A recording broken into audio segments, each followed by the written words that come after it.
Hello everyone, welcome to our channel Tech Afro. Hope you all are doing great. So today I'm going to show you how to recover Instagram messages data. So at first go to Instagram and now go to settings,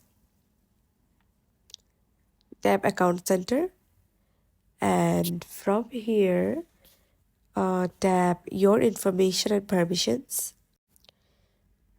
and then you will get the downloading option. So from here tap download your information and then tap request. Now select your account and then select types of information. Now from here select messages and then tap next and send your download request. So this is how you can do it. Thanks for watching. Hope this video helps you. Don't forget to subscribe to our channel and don't forget to hit the bell icon button. See you in the next video. Bye bye.